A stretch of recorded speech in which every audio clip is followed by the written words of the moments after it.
What is up, NFC East football fans, and welcome into another edition of the NFC East Roundtable powered by BetUS. Week 14 is in the books tonight. We turn the page to Week 15. All of the bye weeks have come and gone, so we have a full slate of NFC East football coming your way here in Week 15. And tonight, we are going to preview each and every one of the games. Before we can do that, we got to bring in the fellas, Al, KB, J Tuck, and Rio. What up, fellas? We got some crazy good games in Week 15, including one that's within this division that I cannot wait to check out at the 4:25 p.m. window, the Battle of Pennsylvania. We'll talk about that in just a minute. But let's start in the 1 p.m. window where the Commanders are coming off a bye. And Rio, this line opened up around 7, and it keeps going up and up. The money coming in on the Commanders. They are a 9-point road favorite against the New Orleans Saints team right now that is decimated. Derek Carr very likely not to go in this game. Taysom Hill out for the year. So this is a Commander spot here that they're going to try to build on going into the postseason. We talked about it on the last show. Rio had mentioned that these Commanders had not won a road game off the bye since 2002, and they haven't won 10 games since 2012. They can win their 9th game this upcoming Sunday and be sitting pretty to get that double-digit victory at some point later on in the year here. So 9-point favorites are the Commanders against the Saints. Al, I'll start with you. Commanders getting it done in New Orleans? Absolutely. They're going to get it done.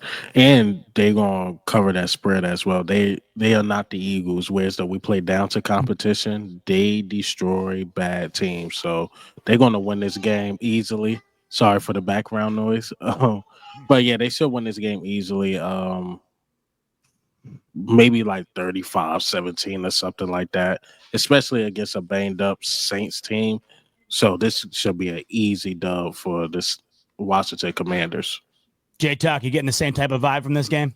Yeah, Christmas around the corner, fellas. Take free money, right? Bet on the Commanders to handle business, especially coming off the bye. I know that, Rio kind of mentioned his bye week juju, but I just feel like the Commanders are too much for the Saints, right? They're not going to have their quarterback out there. Yeah, this is an easy win, easy bet. I don't even see this being close, right? And just like Al was saying, man, the Eagles are the certified parlay busters, man. They don't cover the spread for nothing, right? But that's not going to be the case with the Commanders. The Commanders will go out there and handle business as they're pushing and trying to make a playoff run. Yeah, maybe if it was a healthy Saints team. I mean, they held the Rams scoreless at the half. My Buffalo Bills couldn't hold them scoreless on a single drive. So maybe it would have been interesting if they were healthy, but they're not here, KB. It's a whole different Saints team. So you thinking the Commanders' role here? Oh yeah, for sure. I don't really know who's getting the stars, is it Hayner or Rattler? I don't think they've decided yet. I think they're leaning Hayner, but it's not been announced. Oh, they're trying to gamesmanship us, Yeah, it's not like it's gonna matter in the grand scheme of things. But yeah, Washington's going to stomp all over them. As Rio mentioned before, I mean, the Commanders just beat up. I mean, absolutely decimate bad teams. I know there is, of course, there's talk about can Washington beat a real team or whatever. This is not the case with the Saints at all. They're not a good team. They almost lost to the Giants, who are intentionally trying to lose the game, and they almost lost to them. So when it comes to the Washington Commanders, I definitely think they're going to win and also cover that 9-point spread. Other teams, I may get a little hesitant when it comes to a spread like 9, but the Commanders, when it comes to the Saints, I think I would take that for sure. So I'm going to take the Commanders for sure. Rio, I'm not sure if they're going to be printing T-shirts for ending this 22-year drought, winning off the bye on the road, but they better get them ready if they're going to do it. I'm not going to ask you if they're going to win. I'm going to ask you how much, or by how much, rather, are the Commanders going to win in this game? Yeah, we're going to handle business because we don't have a choice otherwise.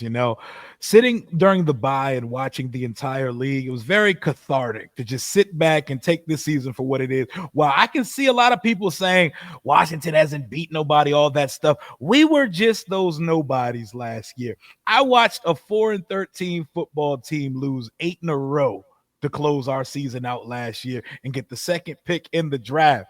So we can't turn in our house money. If we lose a game versus to this Saints team with no Carr, no Shaheen, no Olave, no Taysom Hill, etc., then the word playoff sounds like a slur at this point. Like we shouldn't be using it at all. So we got to take care of business first, this team. Jaden Daniels and company, after a couple rough weeks, he's back to business, and he got a week off to be in his VR headset and scouting out the New Orleans Saints. I think our offense is going to be back clicking. I think we're going to win this game by at least 2 possessions. I'm feeling a 31-14 type game. I don't care if it's Jake Hayner. I don't care if it's Spencer Rattler, who I call Albino Mahomes. He looks like the albino antagonist version of Patrick Mahomes. I don't care who they throw out on the field. You beat this team, and you beat them emphatically. No close game stuff. And you gear up and you get ready for our next matchup with the Philadelphia Eagles the week prior. Take care of business, y'all. And I think Marshawn Lattimore making his Commanders debut, that matters. Right now, it's Marquez Valdez-Scantling and Cedric Wilson out there for the Saints.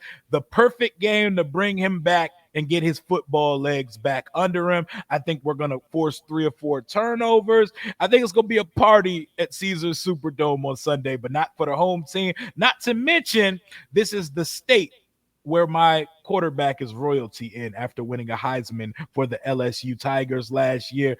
31-14, all Washington Commanders, 9th win of the season. And the couple times I've seen this team make the playoffs in my life, it's always been off of win streaks. And 05, 5 wins in a row.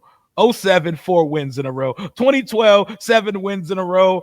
2015, 4 of our last 5. I've never seen us be good throughout the year. This will be like my first time going to the playoffs in my 33 years of life where we were just a good football team from September through December. So let's keep it going.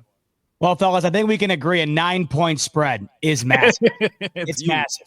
If you were to add a touchdown to that spread, it still would not equate to the spread that is currently on BetUS for the Ravens and the Giants game. Right now, on BetUS, the Baltimore Ravens are a 16.5-point favorite. This is rare air. You really don't see this. This is kind of the equivalent of those college spreads you see where you bet, you look and you kind of blink and you're like, how the hell is that possible? This is what we're seeing right here. Baltimore coming off of their bye. The Giants coming off of a narrow loss to those Saints that we just talked about that Rio's Commanders are going to play. This is a massive spread. I got a feeling the majority of you are not going to, or probably all of you rather, are not going to pick the Giants to win this, nor do I think KB will because he doesn't want them to win this. But I think my question here is, can they cover a spread that is that massive? Because that to me would be the bulletin board material I'd have up on the board this week if I'm Brian Dable. Al, I'll start with you. Can they cover that 16.5, or do you really see Baltimore winning in that type of fashion? And Baltimore about to destroy the Giants. I mean, right? Baltimore's coming off a bye too. Yep. They just lost to the Eagles, coming off a bye, and got to play the Giants. They really want that win, and they're going to take it out on the Giants. I mean, yeah, they're going to cover that spread. Giants, they're going to do what they're supposed to do, lose the game, but I think it's going to be in an embarrassing fashion because Lamar Jackson and them guys, they destroy bad teams too. So they really want that win, and the Giants in their way. J-Tuck, you've been playing Santa all year, letting us know what's going to be under the tree on BetUS. I'm wondering, does Santa in his sleigh have a Ravens minus 16.5 or a Giants plus 16.5? Ooh, well, if you had $1,600, you can just bet the money line on the Ravens to be safe and get your $100 free. Cover it. Yeah, they'll probably cover that, the 16.5, right? But it's like, I don't know, right? We got the, Derrick Henry went and shaved his locks off, so I'm not know if that's going to have some impact or whatnot. That was weird. Yeah, I was like, all right, bro. Very weird.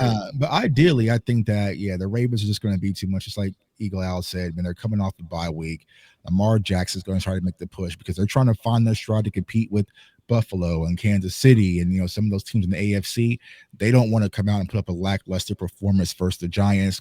And like KB's been saying numerous times, the Giants are in Shedeur Ward mode. I don't think they're going to go out there and really try to compete with all the injuries and the people that they have sitting out.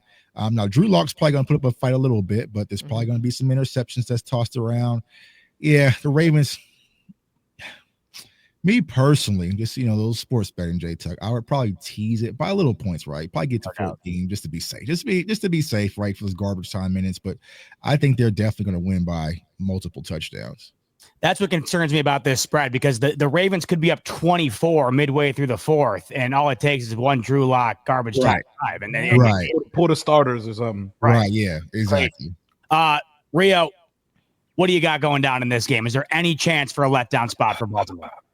There's no way they lose the game. Like they're coming off a demoralizing loss and a week to think about it during the bye week. I'm not sure who's in more trouble this week. Is it the Giants or is it Dexter Lawrence's good name? If you don't know yet, if you know, you know. There are some things coming out about. I'm surprised nothing was said about it so far. I haven't seen anything on it. The R. Kelly, P. Diddy variety. I'm telling you, do your own research, because none of these things are confirmed. And in a day and age where you're guilty as soon as it comes across the timeline, that's not a good thing to have your name involved in. But as far as the football game is concerned, all videos.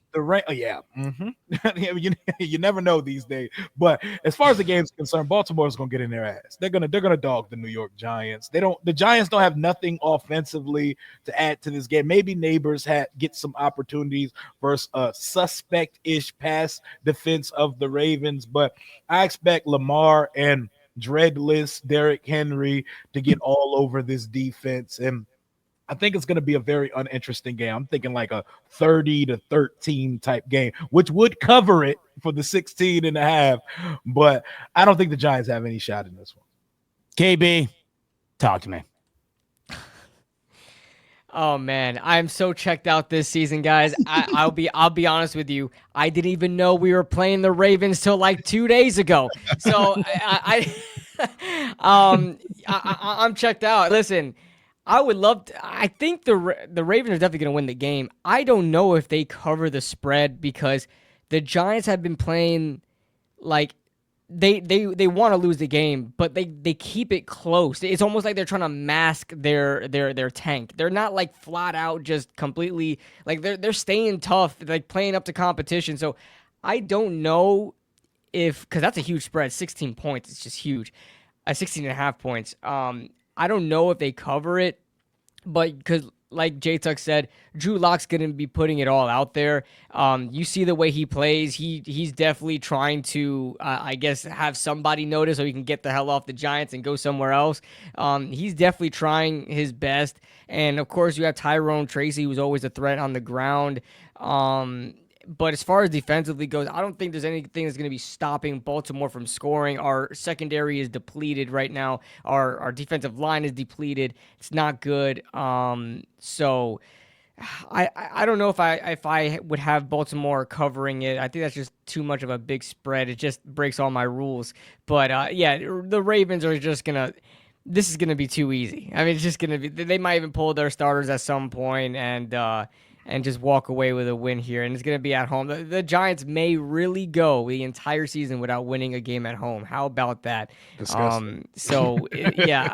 Really, these Giants fans that are season ticket holders, I don't care if you've been doing it for 90 years and, you know, it was passed down to you by your grandfather. Stop doing it. Stop doing it. We need them to go broke. How much the ticket price is going to be, man? The ticket prices last game was $1. $1 night in New York. I mean, it's going to come to a point where they're going to have to start paying people to watch these games at the stadium. So it's bad. It's bad. The state of the Giants right now, there's probably going to be more airplanes flying up above, the Giants stadium with more messages to Mr. Mara. And you know what? It's a necessary disaster. It's a necessary disaster. As I've been telling all the Giants fans who don't seem to understand what's going on right now, and telling them that this needs to happen. It needs to be completely chaotic in order for there to be change. So bring on the Ravens. Well, if you were on the fence in terms of which way you're leaning on that spread, I just clicked on my Twitter tab, and this was the first thing that popped up from Barstool.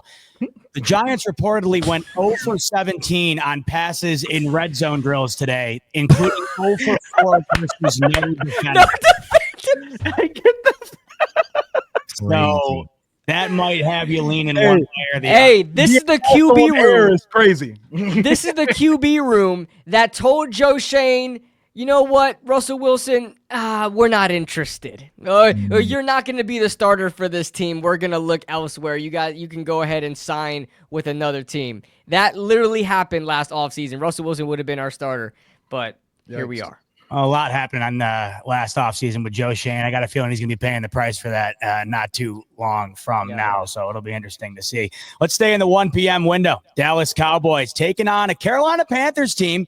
This is the first time that they are favored to win a game in nearly 2 calendar years. The Carolina Panthers, who have been playing better football as of late. And I'm happy for Bryce Young, because Bryce Young looked like it might have been curtains for him, and he's come back over the last month or so, been playing some real solid ball, competing against some of the top teams in the league. And I think that they, the books rather, BetUS, are seeing that, and that's what's reflective of the spread right now. The Panthers 3-point home favorites against the Dallas Cowboys. Al, I'll start with you here. Who gets it done, Carolina or Dallas? I think Carolina gets it done, but I think Dallas going to play it close. Bryce Young, as you see, like, he's been playing really, really well. I don't think the Leggett guy let them down next time. And then the Cowboys, they just lost their linebacker, unfortunately, maybe even for the whole year next year. So I just think the Panthers might be just a little too much, and then Cowboys just mellow in, like, you know what? The season is over. Let's focus on the draft. But I think the Carolina Panthers, I'll say like a 24-20 game, something like that. Again, Cowboys keep it close. They're going to compete, but I think the Panthers, they sound crazy, but the Panthers might just be a little too much. That's a wild sentence, man. That's a wild ass sentence, bro. They've been playing good, man. It's real. Yeah. Yeah, they had the Chiefs on the ropes. They had the Eagles on the ropes. So, maybe this is one of the opportunities. Yeah, that's right. That's right. So maybe they actually get the knockout blow on the ropes this upcoming week. KB, do they get the knockout blow this Sunday against the Cowboys? Call me crazy. I thought that was interesting. Carolina, this is their first time being favored in a game in 2 years. Is that really true? I think it, almost to the day. It'll be a couple days shy of 2 full calendar years. Wow. Shout out to Carolina Panthers fans. I guess they're on the up and up. I don't know what to say, but Bryce Young has been playing decent football. They've been holding. I told you guys when that Eagles game, I said I wouldn't be surprised if Carolina keeps it close. They've been doing that these past couple of weeks with just good teams. So I don't think that's a slight on the Eagles. I think that's speaking more to the Carolina Panthers and showing fight. Towards the end of the season, they're not ones to really try to tank. I think they try to win these games. So I'm actually going to take Carolina here to get a win. I think they're due for one. I think they're due for a good win. Let's talk about, the Cowboys too. Even with Cooper Rush there, they've still been finding ways to stay, keep themselves in games and even win games as well, beating Washington, beating the Giants. So, they're still finding ways to be competitive. So I think, call me crazy, I think this might be a good game. I know it's two bad teams. I think this might be a good game of two teams trying to show some resiliency. And I think Carolina is going to come up on top here at home. This would be good for the fans, good for Bryce Young. And try to keep pounding there in Carolina. So yeah, I'm gonna take Carolina here to win the game. Ria, what do you expect to see in Carolina on Sunday? I think somebody in Dallas's organization is going to get it through in Micah Parsons' head that we're trying to lose, sir. We're not trying to force an unnecessary playoff push at this point. We're trying to meld the season in. I got the Panthers 23-13 in this one. I got them asserting their dominance. First time being a favorite in 2 years. Bryce Young, for 3 consecutive weeks, has put his team in position to win and has been sold out by teammates. It was the defense versus the Chiefs. It was Chuba Hubbard versus the Bucks, who fumbled after he completed a beauty to Adam Thielen, would put them in position to win that game in overtime. And that country bumpkin, raccoon, possum-eating receiver, Xavier Leggett, had the game in his hands and folded. So Bryce Young is finally taking those year 2 strides and is showing flashes of the guy who won a Heisman Trophy back when he was in Alabama. I think their momentum continues. I think they hired the right coach. And while results aren't there, you can see they got a guy who actually speaks fluent quarterback, because that time of Bryce Young spent on the bench, he wasn't just there twiddling his fingers on the bench. He actually learned something. He came back stronger, and the guy we currently see doesn't look like he should have ever been missing games for Andy Dalton. I'm taking the Panthers with an emphatic 23-13 victory. I think Dallas officially mails it in for the year, and I think the Panthers are trying to sail off into the sunset this season with something pointing up going into 2025. Clip it. It might be the first time in a long time that there has been 3 consecutive picks for the Carolina Panthers. The question is, Jay Tuck, are you going to make it a full sweep across the board here against your Cowboys? I think when it comes to this game on Sunday, this is what some of you Cowboys fans get, right? This is what some of you deserve, because I sit back and I hear all these people say, oh, we can get rid of Dak Prescott and we can just go with Cooper Rush. Okay, well, let's do that right now. And what are you facing? You are facing being the underdogs versus the Carolina Panthers. We weren't even underdogs. That's what I'm saying. So that's how much Vegas in the NFL thinks of Cooper Rush as your quarterback. But some of you Cowboys fans were so dumb and idiotic, and Rush was the flavor of the moment. This is what you get. So this is what you deserve. Now, I will say this. You're not going to get this sweep, because I think the Cowboys are foolishly going to go out there and win this game. I think that Micah Parsons can go out there and play inspired. We still have CeeDee Lamb. We see what Rico Dowdle's doing, and we finally got our secondary in Jordan Lewis, and you have Trayvon Diggs and Deron Bland. So I think they're still going to go out there and compete, and I feel like the Cowboys are going to win this game, even though I probably don't want it to happen, right? So I think it's going to be a competitive, close game, but I have the Cowboys win this game by 3, because one thing that a lot of people are overlooking is our coaching staff. They're on their last year, right? So everyone's fighting for their jobs as well, whether it's with Dallas or for the next coaching opportunity. So they're fighting. Mike McCarthy is still fighting. Micah Parsons is still fighting. I just don't see this Cowboys team quitting. They even talked about they still haven't been mathematically eliminated for playoffs. So once again, they still believe they got something. I don't know what that is, but hey, this is what they just believe. So I think the Dallas Cowboys will go out there and win a close one in Carolina versus the Panthers. Let's move to the 4:25 p.m. window. One of the games of the day, that 4 p.m. window is loaded up, and it includes the Battle of Pennsylvania, the Pittsburgh Steelers on the road at the Philadelphia Eagles. The Steelers, I was kind of shocked to see this line, a 5.5-point dog. It just feels like no matter what the Steelers do, they can't garner all of the respect from either the national media or the books or whatever. All they do is continue to win, it feels like. If it weren't for that slip up in the snow against Cleveland, they wouldn't have lost for the last 2 months or so. That's kind of the run that Pittsburgh has been on. Meanwhile, Philly, they're on a 9-game win streak. So if you want to talk about a run, Philly is showing you what a run looks like. They're trying to make it double digits this upcoming Sunday against those Pittsburgh Steelers. So huge game here, especially considering Philly eyeing in on that 1 seed. Should my Buffalo Bills, Al, find a way to knock off those Lions, and you guys find a way to knock off those Steelers, things get awfully interesting at the top of the NFC. KB, I'll start with you here. Huge game in the NFC. Who takes it, Eagles or the Steelers?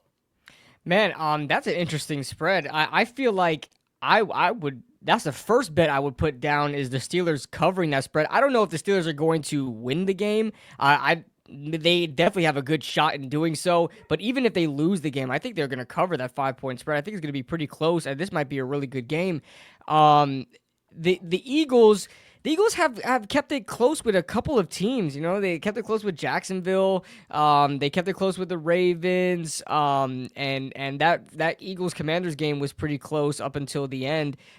So I think this is going to be a close one. The Steelers may even win the game. Battle for Pennsylvania. To be honest, I don't think the Steelers should be intimidated by the Eagles at all. I honestly think. Man, I think I'm gonna lean Steelers here. I think I might lean Steelers here to win the game.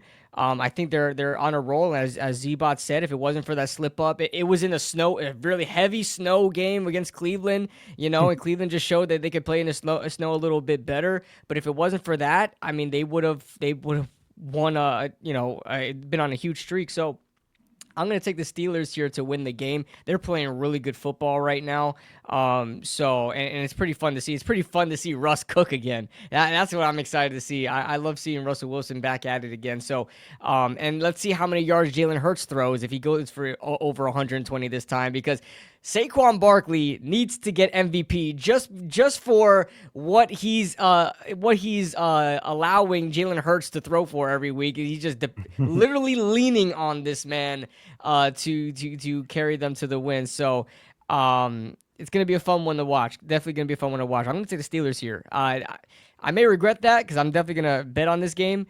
But I'm gonna take the Steelers here. Definitely going to be a fun one to watch. Rio, it might be even a little more fun for you because you got these Eagles the following week coming off this Steelers game. And as you know, you played the Steelers earlier in the year. It's always a dogfight, and that usually leads to the following week. It kind of shows on that team that played the Steelers the week before. So what are you looking for in Philly here, and who do you think gets it done? All good things come to an end at some point, and that Philly win streak at some point has to come to an end. It's not going to be this week, though. For selfish reasons, that's going to come a little bit later down the line. But the Eagles are going to pull this one off versus Pittsburgh. George Pickens is banged up. He's hurt right now. And I've seen what the Pittsburgh Steelers have to offer. I don't think it's going to be very easy for Saquon to get his shit off versus the Pittsburgh Steelers defense. And I think they're going to make a concerted effort to have Jalen Hurts actually be a quarterback this week. I don't think it's going to be handoff merchant Jalen Hurts this week. I think it's going to be his right arm in the fourth quarter that's going to have to make more plays than Russell Wilson, and I think that's going to be the case. I don't think Saquon goes for 100 yards this week, and I think A.J. Brown is going to get targets early and often. I think one of those special A.J. Brown, like 130, 140, 1 to 2 touchdown games. I'm seeing one of those, and I'm seeing them take over the Battle of Pennsylvania 10 in a row and come on down to Northwest Stadium next week because we got some get back. We got to get our lit back in the upcoming week. Philly's they're gonna hold on and they're gonna go to 12-2.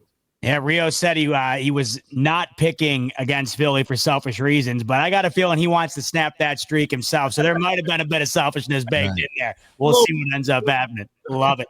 Jake Tuck, what do you think ends up happening in Philadelphia on Sunday?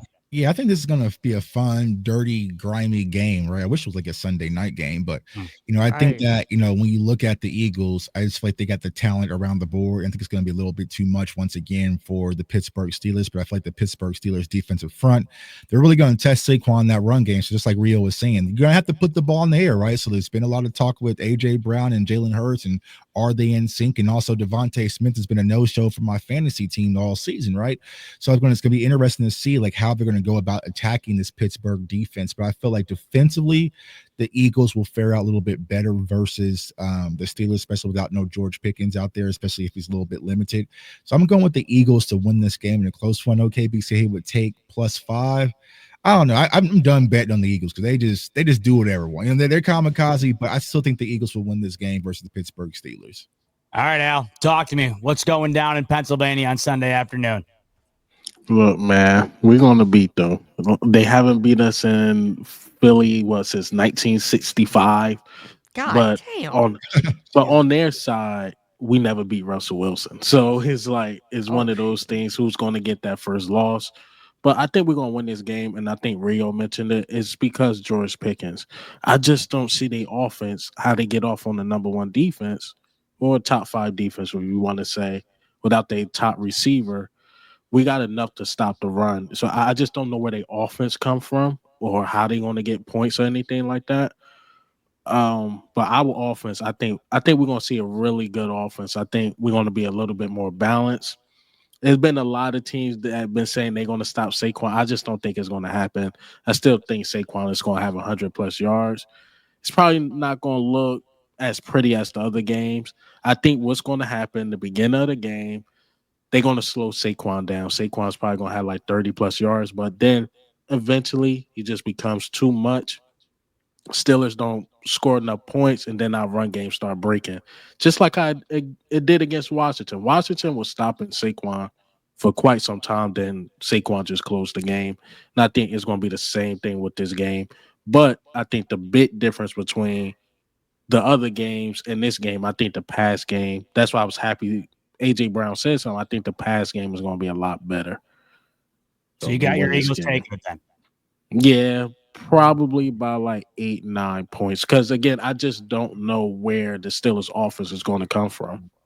Saquon wears down a defense, man. After a Yeah, certain he just amount of wears it time, it's like, down. I'm tired of tackling this guy, man. Yeah, no doubt about it. Well, I can't wait for that game. Can't wait to recap that game and all these games with you fellas next week on the Week 15 recap episode. In order to be notified about that, hit the subscribe button on your way out the door this evening. Also, hit the like button if you could. And by the way, all of the lines that we discussed in the episode, as well as all of the Week 15 lines in general, are up right now on BetUS. Use the promo code YouTube150, and that'll get you a 150% sign-up bonus up to $2,000 on your first deposit, and 125% bonus on your next two after that. That's going to do it for us here on the NFC East Roundtable. For Al, KB, Rio, and J Tuck, I'm your host, Z-Bot. Thank you so much for tuning in to the NFC East Roundtable, and we will see you on the next one.